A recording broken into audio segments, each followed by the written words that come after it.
open the front latch to the timer from the bottom by pulling on it.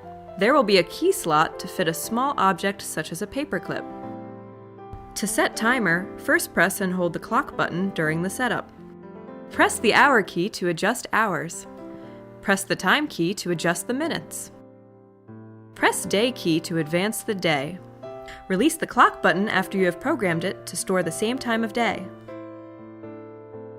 Programming the runtime for the timer. Push the PROG key once. The timer 1 on will appear on the screen. Use the hour and minute keys to enter the desired on time. When done, push the PROG key once more. This will forward the timer to set the off time. The timer off will appear on the screen. When done, push the PROG button and then the clock button.